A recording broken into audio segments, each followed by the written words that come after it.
2008 ഇറങ്ങിയ ഒരു science fiction സിനിമയാണ് ആൻഡ്രോമെഡ സ്ട്രെയിൻ. അന്യഗ്രഹ ജീവികൾ ഭൂമിയെ നശിപ്പിക്കാൻ വേണ്ടി മാരകമായ ഒരുതരം വൈറസിനെ ഭൂമിയിലേക്ക് അയക്കുന്നതും കുറെ പേര് ചേർന്ന് അതിനെ തടയാൻ ശ്രമിക്കുന്നതുമാണ് സിനിമയുടെ ഇതിവൃത്തം.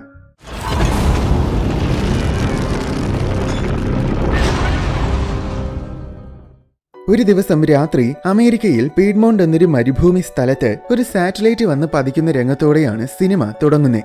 അത് വന്ന് വീണതിന് സമീപം 2 പേര് നിൽപ്പുണ്ടായിരുന്നു.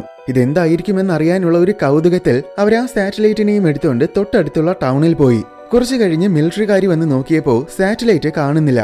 ഒരുപക്ഷെ ടൗണിലുള്ള ആരെങ്കിലും അത് എടുത്തുകൊണ്ട് പോയി കാണുമെന്ന് അവർ ഊഹിച്ചു. അങ്ങനെ അവർ ടൗണിൽ ചെന്ന് നോക്കിയപ്പോൾ ടൗണില് മൊത്തം ഡെഡ് ബോഡികൾ നിറഞ്ഞു കിടക്കുന്നതാണ് കണ്ടത്. മിലിറ്ററിക്കാരെ കണ്ടതും രക്ഷിക്കണേന്നും പറഞ്ഞ് കയ്യിലെന്നൊരാള് ഓടി വന്നു. പക്ഷെ എന്തോ കാരണത്താൽ പെട്ടെന്ന് മിലിറ്ററിക്കാരും ഓരോരുത്തരായിട്ട് മരിച്ചു വീഴാൻ തുടങ്ങി. അപ്പോൾ മാരകമായ എന്തോ ഒരു പകർച്ചവ്യാധി ഈ പട്ടണത്തിൽ വ്യാപിച്ചിട്ടുണ്ടെന്ന് നമുക്ക് മനസ്സിലാകും. ഈ സംഭവം അറിഞ്ഞ ഉടനെ മിലിറ്ററിയുടെ തലവനായ ജോർജ് ഡിഫൻസ് മിനിസ്റ്ററായ ചാൾസിനെ വിളിച്ച് കാര്യങ്ങൾ അറിയിച്ചു. ഞാൻ പ്രസിഡന്റിനെ വിളിച്ച് വേണ്ടതൊക്കെ എത്രയും വേഗം ചെയ്യാമെന്ന് ചാൾസ് പറഞ്ഞു. എന്നിട്ട് ഈ പകർച്ചവ്യാധിക്ക് ഒരു പരിഹാരം കണ്ടെത്താൻ രാജ്യത്തിലെ ഏറ്റവും മികച്ച 5 ശാസ്ത്രജ്ഞരെ അടുത്ത ദിവസം രാവിലെ തന്നെ ജോർജിന്റെ മിലിറ്ററി ബേസിൽ വിളിച്ചു വരുത്തി. ജെറമി, സൈ, ബിൽ, ഷാർലിൻ, ഏഞ്ചല എന്നിവരാണ് 5 ശാസ്ത്രജ്ഞര്. ഇവരൊക്കെ വൈറസിനെ കുറിച്ചും ബയോ വെപ്പൺസിനെ കുറിച്ചുമൊക്കെ റിസർച്ച് നടത്തുന്നവരാണ്. ജോർജ് അവർക്ക് കാര്യങ്ങളൊക്കെ പറഞ്ഞു കൊടുത്തു. സാറ്റലൈറ്റിൽ എന്തോ ഒരു മാരകമായ വൈറസ് ഉണ്ടായിരുന്നുവെന്നാണ് സംശയിക്കുന്നത്. ആൻഡ്രോമെഡ എന്നാണ് നമ്മൾ അതിന് നൽകിയിരിക്കുന്ന പേര്. അതിപ്പോ പീഡ്മോണ്ട് പട്ടണം മുഴുവൻ വ്യാപിച്ചിരിക്കുകയാണ്. എങ്ങനെയെങ്കിലും പുറം ലോകം അറിയുന്നതിന് മുന്നേ ഈ പ്രശ്നം പരിഹരിക്കണമെന്ന് ജോർജ് പറഞ്ഞു. ഇതേത് സാറ്റലൈറ്റ് ആണെന്നും അതെങ്ങനെ നിലത്ത് വന്ന് വീണുവെന്നും ജെറമി ചോദിച്ചപ്പോ അതൊന്നും നമുക്കറിയില്ലെന്നാണ് ജോർജ് പറഞ്ഞത്. എന്നാൽ ജോർജ് എന്തോ മറയ്ക്കുന്നുണ്ടെന്ന് സൈക്ക് തോന്നി. എങ്കിലും അവരൊന്നും മിണ്ടിയില്ല. ശേഷം ജോർജ് പീഡ്മോണ്ട് പട്ടണത്തിന്റെ ഡ്രോൺ ഫൂട്ടേജ് കാണിച്ചു കൊടുത്തു. അതിൽ ഒരുപാട് പേര് മരിച്ചു കിടക്കുന്നതായിട്ട് കാണാം. പക്ഷേ ഇന്നലെ രാത്രിയിലത്തെ ഫൂട്ടേജിൽ ഉണ്ടായിരുന്ന ഒരു ബോഡി ഇന്ന് രാവിലത്തെ ഫൂട്ടേജിൽ കാണുന്നില്ലെന്ന കാര്യം ഏഞ്ചല ശ്രദ്ധിച്ചു. അങ്ങനെയെങ്കിൽ അവിടെ സർവൈവേഴ്സ് ഉണ്ടായിരിക്കുമെന്ന അർത്ഥം. ഈ സമയം വീസർ എന്നൊരുത്തൻ അവന്റെ ഫ്രണ്ട് ജാക്കിനെ കാണാൻ പോയി. ജാക്ക് ഒരു ജേർണലിസ്റ്റ് ആണ്. ജോർജിന്റെ കീഴിൽ പ്രോജക്ട് സ്കൂപ്പ് എന്നൊരു സീക്രട്ട് മിഷൻ നടക്കുന്നുണ്ടെന്ന കാര്യം ജാക്കിനെ അറിയിക്കാനാണ് വീസർ വന്നത്. വീസർ ഒരു ഹാക്കറാണ്. മിലിറ്ററിക്കാരുടെ സെർവർ ഹാക്ക് ചെയ്തപ്പോ ഇന്നലെ മിലിറ്ററിക്കാര് മരിച്ചു വീഴുന്ന ഫൂട്ടേജ് അവന് കിട്ടി. അതും അവൻ ജാക്കിന് കാണിച്ചു കൊടുത്തു.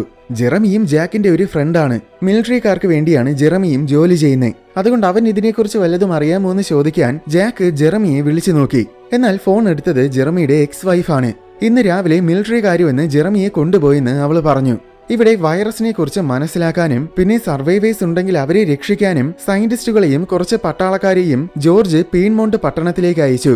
ശേഷം ചാൾസിനെ അവന്റെ മിലിറ്ററിയിലെ ഒരു ഫ്രണ്ടായ ഫെറസ് വിളിച്ചിട്ട് പ്രോജക്ട് സ്കൂപ്പിന്റെ കാര്യം ജാക്ക് എന്നൊരു ജേർണലിസ്റ്റ് കണ്ടുപിടിച്ചു എന്ന് അറിയിച്ചു.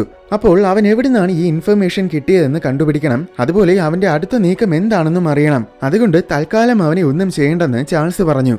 ജാക്ക് ആണെങ്കിൽ നേരെ അവൻ വർക്ക് ചെയ്യുന്ന ന്യൂസ് ചാനലിന്റെ ബോസിനെ കാണാനാണ് പോയത്. അവൻ കാര്യങ്ങളൊക്കെ ബോസിന്റെ അടുത്ത് പറഞ്ഞു. പക്ഷേ കാര്യമായ തെളിവുകളും ഡീറ്റെയിൽസ് ഒന്നുമില്ലാതെ ഈ ന്യൂസ് പുറത്തുവിടാൻ പറ്റില്ല. അതുകൊണ്ട് പ്രോജക്ട് സ്കൂപ്പിന്റെ തെളിവുകളും ഡീറ്റെയിൽസും ഒക്കെ കണ്ടെത്താൻ അയാൾ അവന് 3 ദിവസത്തെ സമയം കൊടുത്തു. ഈ സമയം ആളൊഴിഞ്ഞ ഒരു സ്ഥലത്ത് വെച്ച് വീസറിനെ ഒരു പോലീസുകാരൻ തടഞ്ഞു. എന്തോ പന്തികേട് തോന്നിയ വീസർ പെട്ടെന്ന് ജാക്കിനെ വിളിച്ചു. ജാക്ക് ഫോൺ എടുത്തില്ല. പക്ഷേ കോളിന്റെ റെക്കോർഡിംഗ് ജാക്കിന്റെ ഇൻബോക്സിൽ പോകുന്നുണ്ടായിരുന്നു. പോലീസുകാരൻ അടുത്ത് വന്നിട്ട് പെട്ടെന്ന് വീസറിനെ വെടിവെച്ച് കൊന്നുകളഞ്ഞു. ഇവിടെ പീഡ്മോണ്ടിലെത്തിയ സയന്റിസ്റ്റുകൾ ഡെഡ് ബോഡീസ് ഒക്കെ പരിശോധിക്കാൻ തുടങ്ങി. അവിടെ ഒരിടത്ത് തീ കത്തുന്നുണ്ടായിരുന്നു. ആരുടെയും ദേഹത്ത് മുറിവുകളൊന്നും കാണുന്നില്ല. കുറച്ചു നേരത്തെ തിരച്ചിലിനൊടുവിൽ അവര് സാറ്റലൈറ്റ് കണ്ടെത്തി. അത് ആരോ തുറന്നിട്ടുണ്ടായിരുന്നു. ഏഞ്ചല മരിച്ചു കിടക്കുന്നവരുടെ ഞരമ്പുകൾ ചെക്ക് ചെയ്തപ്പോ അവരുടെ ദേഹത്തൊന്നും രക്തമുണ്ടായിരുന്നില്ല. രക്തത്തിന് പകരം വെറും പൊടി മാത്രമേയുള്ളൂ. ശേഷം അവര് ചില കടകളിലെ CCTVകൾ പരിശോധിച്ചു നോക്കി.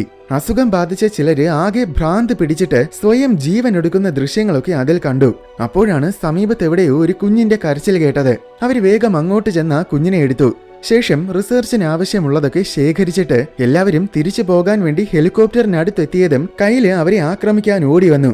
എന്നാൽ ജെറമി അവനെ ഇടിച്ച് ബോധം കെടുത്തി. എന്നിട്ട് അവനെയും കൂടെ ഹെലികോപ്റ്ററിൽ കൊണ്ടുപോയി. ഒറ്റ രാത്രി കൊണ്ട് ഒരു പട്ടണം മുഴുവൻ വ്യാപിച്ചെങ്കിൽ തീർച്ചയായും അത് വളരെ ഡേഞ്ചറസ് തന്നെയാണ്. അതുകൊണ്ട് ഈ വൈറസ് കൂടുതൽ പടരുന്നതിന് മുന്നേ നമുക്ക് ആ പട്ടണം മുഴുവൻ അങ്ങ് ബോംബിട്ട് തകർക്കാമെന്ന് ജോർജ് പ്രസിഡന്റിന്റെ അടുത്ത് പറഞ്ഞു. എന്നാൽ ബോംബിട്ട് നശിപ്പിക്കുന്നത് ഭയങ്കര ഡേഞ്ചറസ് ആണ്. അതുമാത്രമല്ല, ബോംബൊക്കെ ഇട്ട് കഴിഞ്ഞാൽ തീർച്ചയായും അത് പുറം ലോകം അറിയും. അതുകൊണ്ട് ഇതിനെ നശിപ്പിക്കാൻ ആദ്യം സയന്റിസ്റ്റുകൾക്ക് മറ്റെന്തെങ്കിലും മാർഗമുണ്ടോയെന്ന് നോക്കട്ടെ, അതിനുശേഷം ബോംബിന്റെ കാര്യം പരിഗണിക്കാമെന്നാണ് പ്രസിഡന്റ് പറയുന്നത്. ഈ സമയം ജാക്ക് അവന്റെ അന്വേഷണങ്ങളിലൂടെ ചാൾസിനും പ്രോജക്ട് സ്കൂപ്പുമായിട്ട് എന്തോ ബന്ധമുണ്ടെന്ന് കണ്ടെത്തി. ശേഷം അവന്റെ ഫോണിന്റെ ഇൻബോക്സിൽ വീസറിന്റെ റെക്കോർഡിംഗ് കേട്ടു. അതിൽ വീസറിനെ ആരോ വെടിവെക്കുന്ന ശബ്ദം കേട്ടപ്പോ പ്രോജക്ട് സ്കൂപ്പ് എന്തോ ഭയങ്കര സീരിയസ് ആയ പദ്ധതിയാണെന്നും അതിന്റെ പിന്നിൽ പോയാൽ തന്റെ ജീവൻ തന്നെ അപകടത്തിലാകുമെന്നും അവന് മനസ്സിലായി. ഇവിടെ സയന്റിസ്റ്റുകളെയും 2 സർവൈവേഴ്സിനെയും മിലിറ്ററിയുടെ ഒരു അണ്ടർഗ്രൗണ്ട് ലാബിൽ കൊണ്ടുപോയി. സേഫ്റ്റിക്ക് വേണ്ടി പുറം ലോകവുമായിട്ട് ഈ ലാബിന് യാതൊരു ബന്ധവും ഉണ്ടായിരിക്കില്ല. അഥവാ ലാബിൽ ഒരു വൈറസ് ബ്രേക്ക്ഔട്ട് ഉണ്ടായാൽ ഉടനെ സെൽഫ് ഡിസ്ട്രക്ഷൻ ആക്ടിവേറ്റ് ആകും. പിന്നെ 15 മിനിറ്റുകൾക്കുള്ളിൽ ലാബ് മൊത്തം കത്തി ചാമ്പലാകും. ആക്ടിവേറ്റ് ആയി കഴിഞ്ഞാൽ പിന്നെ ആകെ ബില്ലിന്റെ ഫിംഗർ പ്രിന്റ് പതിപ്പിച്ചാൽ മാത്രമേ അതിനെ ഡീആക്ടിവേറ്റ് ചെയ്യാൻ പറ്റൂ.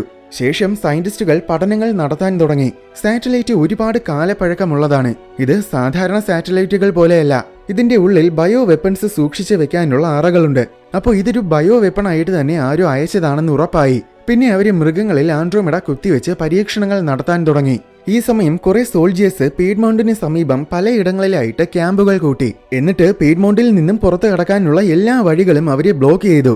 ഒരു ക്യാമ്പിൽ ചെന്ന് ജാക്ക് സോൾജിയേഴ്സിനെ ഇന്റർവ്യൂ ചെയ്തു.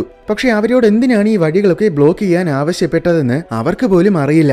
ശേഷം അവൻ കാറിൽ കയറിയപ്പോ അവനെ ആരോ ഫോളോ ചെയ്യുന്നത് അവൻ ശ്രദ്ധിച്ചു. നേരത്തെ വീസറിനെ കൊന്നതുപോലെ എന്നെയും കൊല്ലാനായിരിക്കും ഇവരെന്നെ ഫോളോ ചെയ്യുന്നതെന്ന് അവൻ ഊഹിച്ചു. ഇവിടെ ലാബിൽ അവര് ആൻഡ്രോമെഡയെ പരിശോധിച്ചപ്പോൾ സംഭവം ഇന്ന് ഭൂമിയിലുള്ള ഒരു ടെക്നോളജിക്കും ഇതിനെ നിർമ്മിക്കാൻ കഴിയില്ലെന്ന് മനസ്സിലായി. കാരണം അത്രയ്ക്കും അഡ്വാൻസ്ഡ് ആയിട്ടുള്ള നാനോ ടെക്നോളജി കൊണ്ടാണ് ഈ വൈറസ് നിർമ്മിച്ചിരിക്കുന്നത്. ഏഞ്ചല ചെന്ന് കൈലിനെ ചെക്ക് ചെയ്യുന്നതിനിടയിൽ അവൻ ഉണർന്നു. ഏഞ്ചല അവന്റെ അടുത്ത് നടന്നതൊക്കെ ചോദിച്ച് മനസ്സിലാക്കി. കൈല് പീഡ്മൗണ്ട് ടൗണിലെ ഫയർ സ്റ്റേഷനിലാണ് ജോലി ചെയ്യുന്നത്. അന്ന് രാത്രി 2 പേര് ഒരു സാറ്റലൈറ്റും കൊണ്ട് സ്റ്റേഷനിൽ വന്നു. സ്റ്റേഷനിലെ സെക്യൂരിറ്റി ഒരു എഞ്ചിനീയറാണ്. അതുകൊണ്ട് അയാൾക്ക് സാറ്റലൈറ്റ് തുറക്കാൻ കഴിയുമെന്ന് കരുതിയിട്ടാണ് അവരതിനെ സ്റ്റേഷനിലോട്ട് കൊണ്ടുവന്നേ. അങ്ങനെ അയാൾ അത് തുറക്കാൻ ശ്രമിക്കുന്നതിനിടയിൽ കൈല് ഒരു കുപ്പി വെള്ളം വാങ്ങാൻ വേണ്ടി പുറത്തുപോയി. പക്ഷെ തിരിച്ചു വന്നപ്പോഴേക്കും എല്ലാവരും മരിച്ചു വീഴാൻ തുടങ്ങിയിരിക്കുന്നു. ചിലരൊക്കെ സ്വയം ജീവനൊടുക്കുകയും ചെയ്യുന്നുണ്ട്. അതൊക്കെ കണ്ട് അവൻ ശരിക്കും പേടിച്ചുപോയി. അങ്ങനെ അവൻ അറിയാവുന്നതൊക്കെ അവൻ പറഞ്ഞു കൊടുത്തു. ശേഷം സയന്റിസ്റ്റുകളെല്ലാം കൂടെ ആൻഡ്രോമെഡയെക്കുറിച്ച് ഇതുവരെ മനസ്സിലാക്കിയ കാര്യങ്ങളെല്ലാം ചർച്ച ചെയ്തു. ആൻഡ്രോമെഡ ഒരു കോശത്തിന്റെ അത്ര മാത്രം വലിപ്പമുള്ള വൈറസാണ്. മനുഷ്യരെ മാത്രമേ അത് ബാധിക്കുന്നുള്ളൂ. തൊട്ടടുത്ത ആൾക്കാരിലേക്ക് വേണമെങ്കിൽ വായുവിലൂടെയും അതിനെ പടരാൻ സാധിക്കും. വളരെ അഡ്വാൻസ്ഡ് ആയ നാനോ ടെക്നോളജിയുടെ സഹായത്തോടെ ഇതിനെ ആരോ ഡിസൈൻ ചെയ്തതാണ്. അതുകൊണ്ട് ഇത് പ്രകൃതിയിൽ നിന്നുമുള്ളതല്ലെന്ന് ഉറപ്പാണ്. അതുപോലെ ഇതിന് DNA ഇല്ല. ഭൂമിയിലുള്ള ഒരു ജീവനുമായിട്ടും ഇതിന് യാതൊരു ബന്ധവുമില്ല. കാരണം ഭൂമിയിലുള്ള സകല ജീവനും കാർബൺ ബേസ്ഡ് ആണ്. എന്നാൽ ആൻഡ്രോമെഡയെ നിർമ്മിച്ചിരിക്കുന്നത് സൾഫർ കൊണ്ടാണ്. അങ്ങനെയെങ്കിൽ ഇത് ഭൂമിയിൽ നിന്നുമുള്ളതായിരിക്കാൻ യാതൊരു സാധ്യതയുമില്ല. സാറ്റലൈറ്റിനുള്ളിൽ വൈറസ് സൂക്ഷിച്ചു വെക്കാനുള്ള അറകൾ ഉണ്ടായിരുന്നതുകൊണ്ട് ബഹിരാകാശത്തിലൂടെ അലഞ്ഞു നടന്ന ഏതോ ഒരു വൈറസ് വന്ന് സാറ്റലൈറ്റിൽ പതിച്ചതാണെന്നും പറയാൻ കഴിയില്ല. അങ്ങനെ എല്ലാം വെച്ച് നോക്കുമ്പോൾ ഈ സാറ്റലൈറ്റ് മനുഷ്യരെ നശിപ്പിക്കാൻ വേണ്ടി ഏതോ ഏലിയൻസ് അയച്ചതാണെന്ന് സാരം. പക്ഷെ അങ്ങനെ ചിന്തിക്കുന്നതിലുള്ള പ്രശ്നം എന്താന്ന് വെച്ചാൽ ഈ സാറ്റലൈറ്റ് ശരിക്കും നാസയുടേതാണ്. അതായത് സാറ്റലൈറ്റ് മനുഷ്യനിർമ്മിതമാണ്. അപ്പൊ പിന്നെ അതിലെങ്ങനെ ഏലിയൻ വൈറസ് വന്നുവെന്നാണ് സംശയം. ഇവിടെ പീഡ്മൗണ്ടിൽ ഇപ്പോൾ മൃഗങ്ങളിലൂടെയും ആൻഡ്രോമെഡ സമീപ പ്രദേശങ്ങളിലോട്ട് വ്യാപിക്കാൻ തുടങ്ങിയിരിക്കുകയാണ്. ജാക്ക് സോൾജേഴ്സിൽ നിന്നും എന്തെങ്കിലും വിവരം കിട്ടുമോ എന്നറിയാൻ മിലിറ്ററി ക്യാമ്പുകളിൽ തന്നെ ചുറ്റിപ്പറ്റി നിൽക്കുകയാണ്. അതിനിടയിൽ ജെറമി ജാക്കിനെ വിളിച്ചിട്ട് ആൻഡ്രോമെഡയെക്കുറിച്ച് പറഞ്ഞുകൊടുത്തു. എല്ലാം പറഞ്ഞില്ല. പീഡ്മൗണ്ടിൽ ഒരു തരം വൈറസ് ഉണ്ടെന്ന് മാത്രമേ പറഞ്ഞുള്ളൂ. അതിന് പകരമായിട്ട് പ്രോജക്ട് സ്കൂപ്പിനെ കുറിച്ചും പ്രോജക്ട് സ്കൂപ്പിന് അവിടെ വന്ന് വീണ സാറ്റലൈറ്റുമായിട്ട് എന്തോ ബന്ധമുണ്ടെന്നും അവൻ ജെറമിക്ക് പറഞ്ഞുകൊടുത്തു. അത് സയന്റിസ്റ്റുകൾക്ക് വളരെ ഇമ്പോർട്ടന്റ് ആയിട്ടുള്ള ഒരു ഇൻഫർമേഷൻ ആയിരുന്നു. കാരണം അപ്പോൾ ജോർജ് നമ്മളിൽ നിന്നും എന്തോ മറയ്ക്കുന്നുണ്ടെന്ന് ജെറമിക്ക് മനസ്സിലായി. അവൻ അത് ചെന്ന് ബാക്കിയുള്ളവരോടും പറഞ്ഞു. ഈ സമയം പീഡ്മൗണ്ടിന് സമീപമുള്ള മറ്റൊരു പട്ടണത്തിലെ ഒരു റെസ്റ്റോറന്റിൽ ഒരു പോലീസുകാരൻ വന്നിട്ട് അവിടെയുള്ളവരെയൊക്കെ വെടിവെച്ച് കൊന്നുകളഞ്ഞു. എന്നിട്ട് അയാളും സ്വയം വെടിവെച്ച് മരിച്ചു. ആ പോലീസുകാരന്റെ ദേഹത്ത് ആൻഡ്രോമെഡ കയറിയിട്ടുണ്ടായിരുന്നു. ഭാഗ്യത്തിന് മിലിറ്ററിക്കാർ വന്ന് പെട്ടെന്ന് ആ ടൗണിനെ മൊത്തം ക്വാറന്റൈൻ ചെയ്തു. ഈ വിവരം അറിഞ്ഞപ്പോൾ നിങ്ങൾ വഴികളൊക്കെ ശരിക്കും ബ്ലോക്ക് ചെയ്തില്ലെന്ന് ചോദിച്ച് ജോർജ് മിലിറ്ററി ജനറലിനോട് ദേഷ്യപ്പെട്ടു. പക്ഷേ യഥാർത്ഥത്തിൽ ആ പോലീസുകാരൻ വഴികളൊക്കെ ബ്ലോക്ക് ചെയ്യുന്നതിന് മുന്നേ പീഡ്മൗണ്ടിൽ നിന്ന് പുറത്തു പോയതായിരുന്നു. ശേഷം സയന്റിസ്റ്റുകൾ ജോർജിനെ വിളിച്ചിട്ട് പ്രോജക്ട് സ്കൂപ്പിനെ കുറിച്ച് ഞങ്ങൾ അറിഞ്ഞു. മര്യാദയ്ക്ക് സാറ്റലൈറ്റിന് പിന്നിലെ സത്യങ്ങളെല്ലാം പറഞ്ഞു തന്നില്ലെങ്കിൽ ഞങ്ങൾ ആൻഡ്രോമെഡയുടെ കാര്യങ്ങളെല്ലാം മീഡിയയെ അറിയിക്കുമെന്ന് പറഞ്ഞ് അവര് ജോർജിനെ ഭീഷണിപ്പെടുത്തി. അങ്ങനെ വേറെ നിവർത്തിയില്ലാതെ അയാൾ എല്ലാം പറഞ്ഞുകൊടുത്തു. സംഭവം കുറെ നാളുകൾക്ക് മുന്നേ ഭൂമിക്ക് സമീപം ഒരു വേം ഹോള് പ്രത്യക്ഷപ്പെട്ടു. പ്രപഞ്ചത്തിന്റെ അതിരുകളിൽ നിസ്സാര സമയം കൊണ്ട് പോകാൻ കഴിയുന്ന എളുപ്പ വഴികളാണ് വേം ഹോളുകൾ. അതുകൊണ്ട് തന്നെ ആ വേം ഹോൾ ഒന്ന് എക്സ്പ്ലോർ ചെയ്യാൻ നാസയിലെ ശാസ്ത്രജ്ഞര് ഒരു സാറ്റലൈറ്റിനെ വേം ഹോളിലേക്ക് അയച്ചു. പക്ഷെ അത് വേം ഹോളിന്റെ അടുത്തെത്തിയതും പെട്ടെന്ന് അതിന്റെ നിയന്ത്രണം നഷ്ടപ്പെട്ട് തിരിച്ച് ഭൂമിയിൽ തന്നെ വന്ന് വീണു. അതോടെ ആ വേം ഹോളും അപ്രത്യക്ഷമായി. അവിടെ എന്താണ് സംഭവിച്ചതെന്ന് ഇതുവരെ ആർക്കും മനസ്സിലായിട്ടില്ല. അപ്പോൾ ഇത് ഏലിയൻ വൈറസ് തന്നെയാണെന്ന് സയന്റിസ്റ്റുകൾക്ക് കൂടുതൽ ഉറപ്പായി. ഈ സമയം പ്രസിഡന്റ് അധികാരികളുമായിട്ട് ചർച്ച ചെയ്യുകയായിരുന്നു. നേരത്തെ പോലീസുകാരൻ പുറത്തു കടന്നതുപോലെ ഒരുപക്ഷെ ഇനിയും ആരെങ്കിലും പുറത്തു കടക്കാൻ സാധ്യതയുണ്ട്. അങ്ങനെ സംഭവിച്ചാൽ പിന്നെ ചിലപ്പോൾ അനിയന്ത്രിതമായിട്ട് വൈറസ് പടരും. അതുകൊണ്ട് എത്രയും വേഗം പീഡ്മോണ്ടിനെ മൊത്തം ബോംബിട്ട് നശിപ്പിക്കണമെന്ന് പ്രസിഡന്റ് തീരുമാനിച്ചു.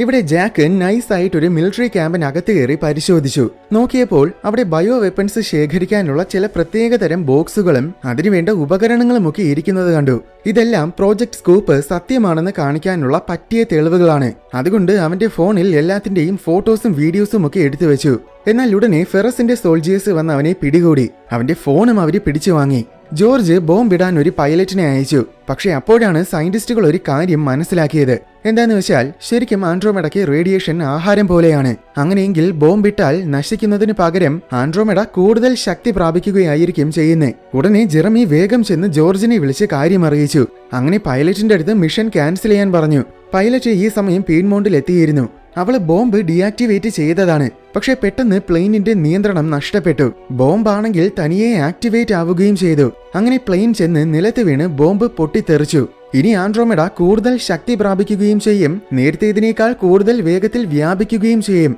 ശേഷം നടന്ന സംഭവങ്ങളും പിന്നെ പ്ലെയിനിലെ ഫൂട്ടേജും ഒക്കെ വെച്ച് ചിന്തിച്ചപ്പോൾ സയന്റിസ്റ്റുകൾക്കൊരു കാര്യം മനസ്സിലായി. സംഭവം ആൻഡ്രോമെഡ വളരെ വേഗം മ്യൂട്ടേറ്റ് ആയിക്കൊണ്ടിരിക്കുകയാണ്. ആദ്യം മനുഷ്യരിലൂടെ മാത്രമേ അത് വ്യാപിച്ചിരുന്നുള്ളൂ. എന്നാൽ പിന്നീട് അത് മൃഗങ്ങളിലൂടെ വ്യാപിക്കുന്ന രീതിയിൽ മ്യൂട്ടേറ്റ് ആയി. ഇപ്പോൾ അത് പ്ലാസ്റ്റിക് നശിപ്പിക്കുന്ന തരത്തിൽ മ്യൂട്ടേറ്റ് ആയിരിക്കുകയാണ്. നേരത്തെ കണ്ട തീയുടെ പുകയിലൂടെ ഒരുപക്ഷെ അത് ആകാശത്തിന്റെ ഒരുപാട് മുകളിൽ എത്തിക്കാണും. അങ്ങനെ അതുവഴി പോയ പ്ലെയിനിലും അത് കയറിപ്പറ്റി. അങ്ങനെയായിരിക്കും ചിലപ്പോ പ്ലെയിനെ അത് തകർത്തത്. കാരണം ഫൂട്ടേജിൽ പ്ലെയിനിലെ പ്ലാസ്റ്റിക് ഒക്കെ പൊടിഞ്ഞു പോകുന്നത് കാണാം. ഇവിടെ ചാൾസ് ഫെറസിനെ വിളിച്ചിട്ട് എത്രയും വേഗം ജാക്കിനെ അങ്ങ് കൊന്നുകളഞ്ഞേക്കെന്ന് പറഞ്ഞു. ഈ സമയം കുറെ സോൾജിയേഴ്സ് ഫ്ലെയിം ത്രോവേഴ്സും കൊണ്ട് പീഡ്മോണ്ടിൽ ചെന്ന് കണ്ണിൽ കാണുന്ന എല്ലാ മൃഗങ്ങളെയും കത്തിച്ച് കളയാൻ തുടങ്ങി. വൈറസ് കൂടുതൽ പടരാതിരിക്കാൻ വേണ്ടി ജോർജ് പറഞ്ഞിട്ടാണ് ഇങ്ങനെ ചെയ്യുന്നത്.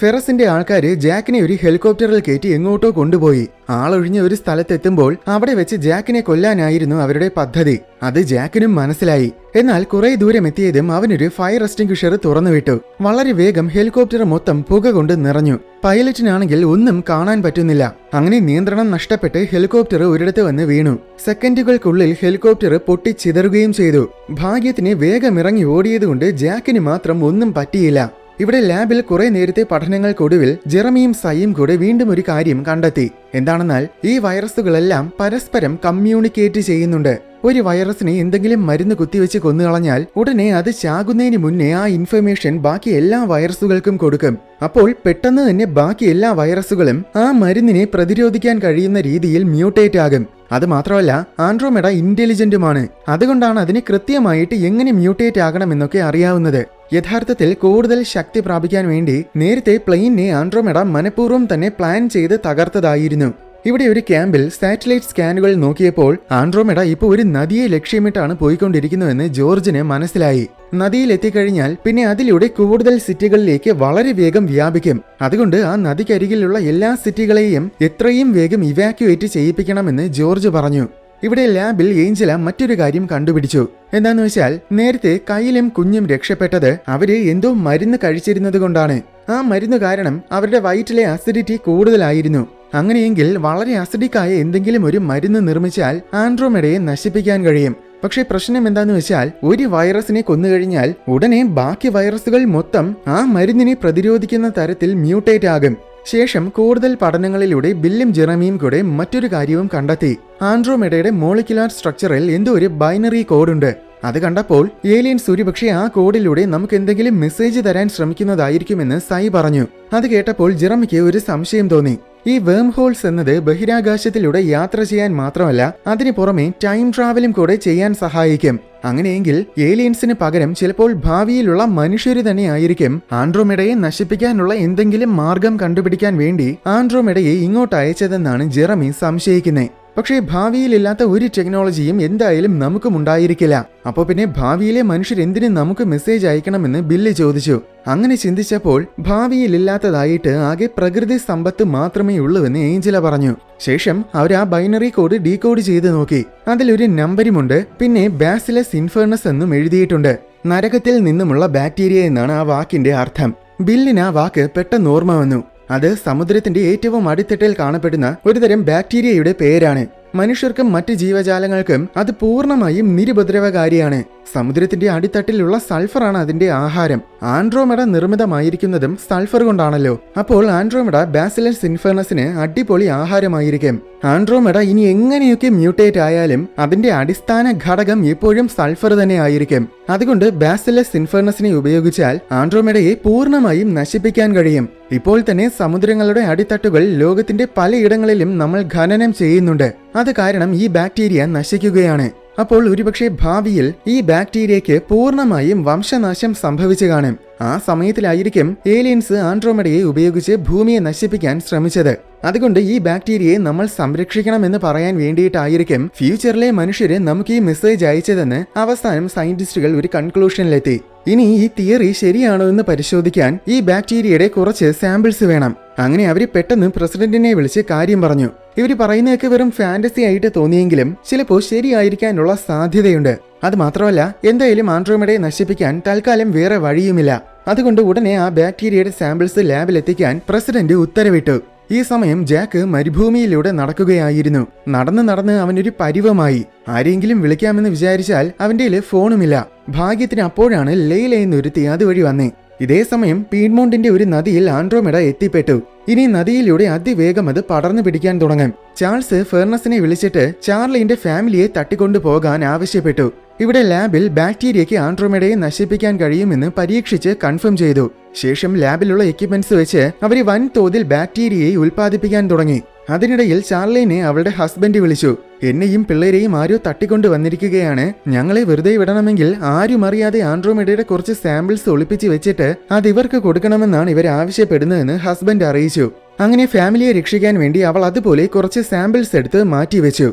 ഈ സമയം ആൻഡ്രോമെഡ വീണ്ടും മ്യൂട്ടേറ്റ് ആയി. അതിനിപ്പോ സസ്യജാലങ്ങളിലൂടെയും പടർന്നു പിടിക്കാൻ കഴിയുന്നുണ്ട്. ജാക്കും ലെയ്ലയും സംസാരിച്ചുകൊണ്ട് നിൽക്കുന്നതിനിടയിൽ അകലെ നിന്നും ആൻഡ്രോമെഡ ചെടികളിലൂടെ പടർന്നു വരുന്നത് കണ്ടു. അവര് കാറിൽ കയറി വേഗം അവിടുന്ന് പോയി. പക്ഷെ കുറെ ദൂരം എത്തിയതും കാറ് ബ്രേക്ക് ഡൗൺ ആയി. പിന്നെ അവര് നടക്കാൻ തുടങ്ങി.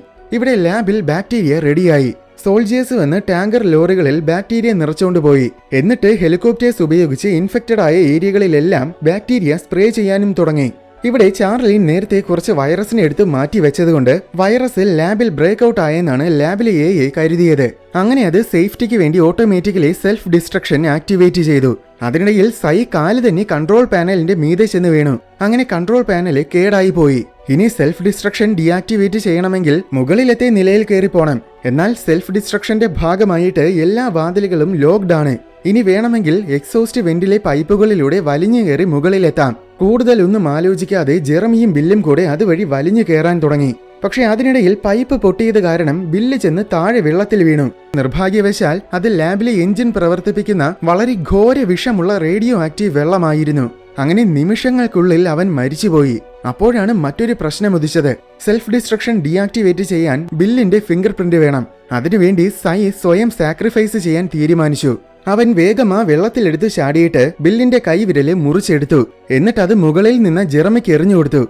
പിന്നെ സെക്കൻഡുകൾക്കുള്ളിൽ സൈയും മരിച്ചുപോയി. ശേഷം ജെറമി മുകളിൽ ചെന്ന് ആ കൈവിരല് വെച്ച് സെൽഫ് ഡിസ്ട്രക്ഷൻ ഡീആക്ടിവേറ്റ് ചെയ്തു. ഇവിടെ സോൾജേഴ്സ് ബാക്ടീരിയ സ്പ്രേ ചെയ്തത് പൂർണ്ണമായും വിജയിച്ചു. ആൻഡ്രോമെഡയെ മൊത്തം അത് തിന്നാൻ തുടങ്ങി. ഏതാനും ചില മണിക്കൂറുകൾക്കുള്ളിൽ തന്നെ ആൻഡ്രോമെഡ മൊത്തം നശിച്ചു. അങ്ങനെ എല്ലാം ശരിയായെന്ന് കരുതുമ്പോഴാണ് അവസാനം ഒരു ട്വിസ്റ്റ്. അന്ന് വൈകുന്നേരം ജോർജ് കാണാൻ പോയി. നീ ചാർലിന്റെ ഫാമിലിയെ തട്ടിക്കൊണ്ടുപോയതും വൈറസിന്റെ സാമ്പിൾസ് എടുത്തു വെക്കാൻ പ്ലാൻ ചെയ്തതും ഞാൻ അറിഞ്ഞുവെന്ന് ജോർജ് പറഞ്ഞു. എന്നിട്ട് മര്യാദയ്ക്ക് സത്യങ്ങളെല്ലാം പറയാനും ആവശ്യപ്പെട്ടു. എന്നാൽ അവൻ എന്തെങ്കിലും പറയുന്നതിന് മുന്നേ ഒരു സോൾജിയർ വന്ന് അവരെ രണ്ടുപേരെയും കൊന്നുകളഞ്ഞു. സംഭവം പ്രോജക്ട് സ്കൂപ്പിന് പിന്നിൽ ഏതോ വലിയൊരു ഓർഗനൈസേഷൻ ഉണ്ടെന്ന് അപ്പോഴാണ് നമുക്ക് മനസ്സിലാകുന്നത്. അതുമാത്രമല്ല, പ്രോജക്ട് സ്കൂപ്പ് ശരിക്കും ജോർജിന്റെ കീഴിലുള്ളതല്ല. അതുപോലെ ഈ പ്രോജക്റ്റിന് പിന്നിൽ ഓർഗനൈസേഷൻ മറ്റെന്തോ സീക്രട്ട് പദ്ധതി പ്ലാൻ ചെയ്യുന്നുണ്ട്. അത് ജോർജിന് പോലും അറിയില്ല. പക്ഷെ അതെന്ത് പദ്ധതിയാണെന്നോ, ആരൊക്കെയാണ് ഈ ഓർഗനൈസേഷനിൽ ഉള്ളതെന്നോ, ആർക്ക് വേണ്ടിയാണ് അവർ പ്രവർത്തിക്കുന്നതെന്നോ, എന്തിനു വേണ്ടിയിട്ടാണ് അവർ വൈറസിന്റെ സാമ്പിൾസ് കളക്ട് ചെയ്തതെന്നോ അങ്ങനെ ഒന്നും തന്നെ നമുക്കറിയില്ല. അവർക്ക് പിന്നാലെ പോകുന്നത് ആരായിരുന്നാലും അവരെ എല്ലാം ഓർഗനൈസേഷൻ കൊന്നുകളയുമെന്ന് മാത്രം അറിയാം.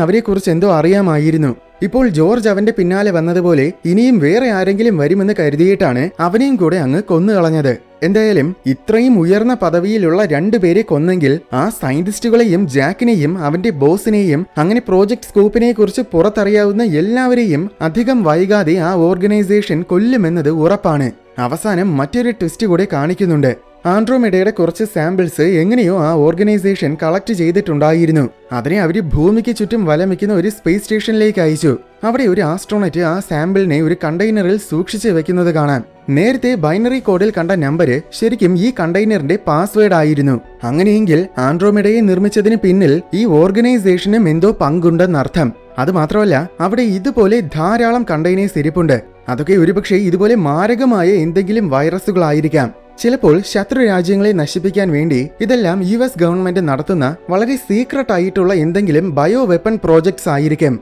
പക്ഷെ ഒന്നും കൃത്യമായിട്ട് അറിയില്ല. അങ്ങനെ വലിയൊരു സസ്പെൻസോടെ സിനിമ അവസാനിക്കുകയാണ്.